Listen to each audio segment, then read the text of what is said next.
बीदर के सियासी गलियारों में आजकल एक चर्चा बहुत आम है कि डीसीसी प्रेसिडेंट आने वाला कौन होगा। गुज़िश्ता 10-12 सालों से जनाब बसवराज जायफिट्टी साहब इस ओहदे पर फाइज है और सुनने में आ रहा है कि अब उन्हें तब्दील किया जा रहा है और इसके लिए हमारे बीदर के इंचार्ज ईश्वर खंडे साहब हासनकर साहब का नाम पेश कर रहे हैं और उसके मुकाबिल हुमनाबाद के राजशेखर पाटिल साहब अरविंद अंडी साहब का नाम पेश कर रहे हैं।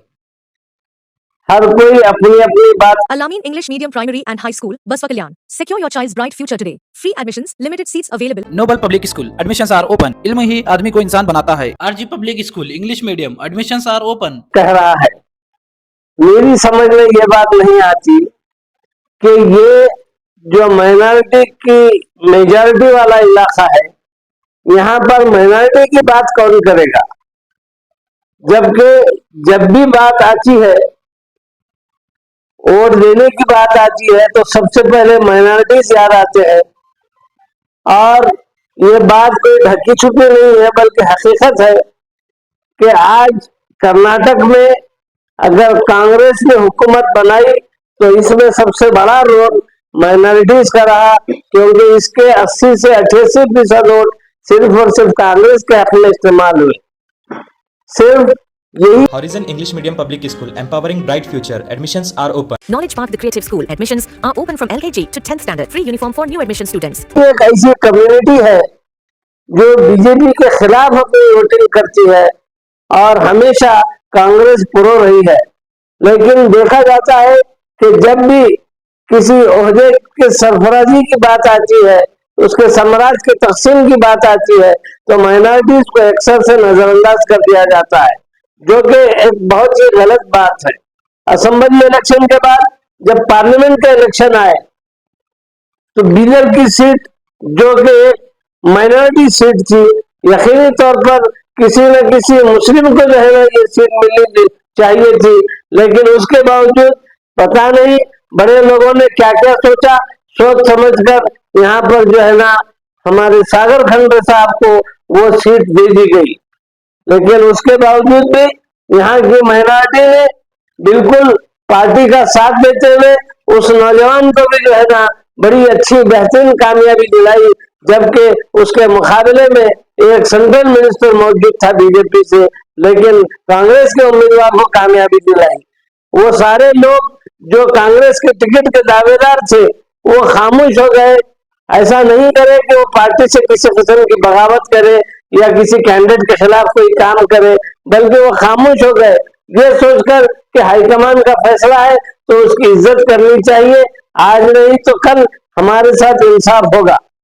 लेकिन जब जब भी किसी ओहदों के तकसीम की बात आती है तो माइनॉरिटीज को नजरअंदाज करते हुए किसी और जाने पर जो ओहदे तकसीम होते हैं, तो ये बात जरा हमारी समझ से बाहर होती है कि आखिर हमारा पार्टी में मुकाम क्या है। क्या हम खाली वोट बैंक के तौर पर इस्तेमाल होते रहेंगे? क्या हमें भी जो है ना इस इख्तियार में और इसके ओहदों में और इसमें कोई हिस्सेदारी मिलेगी? अगर हिस्सेदारी नहीं मिलती है, सिर्फ जो है ना हमको जो है ना वोट बैंक के तौर पर इस्तेमाल किया जाता है, तो फिर ये आखिर कब तक ऐसा ही चलता रहेगा। मैं उम्मीद करता हूँ कांग्रेस पार्टी के हाईकमान से, रमैया साहब से, DK शिवकुमार साहब से और पार्टी के तमाम जिम्मेदारों से, सुरजेवाला साहब से इस बात की अपील करता हूं कि बीदर के जो डिस्ट्रिक्ट प्रेसिडेंट का होता है वो किसी माइनॉरिटी को दिया जाए, खास तौर से वो लोग जो MP इलेक्शन में जो टिकट के दावेदार थे और अपनी पूरी कोशिश करते रहे, लेकिन उसके बावजूद उन्हें जो है ना निराश कर दिया गया और फिर भी वो जो है ना पार्टी से जो है ना बगावत नहीं करे, पार्टी के खिलाफ नहीं रहे और पार्टी से जुड़े रहे। इन लोगों के बारे में आखिर पार्टी ने क्या सोचा, उनको क्या ओहदा दिया, उनको क्या जो है ना मनसब पर फाइज किया, कुछ नहीं। आज भी वो जो है ना आम जो है ना वोटर की तरह जो है ना फिरते रहे हैं। मैं मुनासिब समझता हूँ कि जो 3 अहबाब खास तौर से डॉक्टर अयाज खान साहब, डॉक्टर मकसूद चंदा साहब और जनाब मन्नान सेठ साहब, ये लोग जो पार्टी के एमपी टिकट के दावेदार थे और अपनी उम्मीद लगाए बैठे थे पार्टी से कि जो है ना उन्हें किसी न किसी तरह से एमपी का टिकट मिलेगा, क्योंकि यहाँ पर सबसे ज्यादा मुस्लिम पॉपुलेशन है।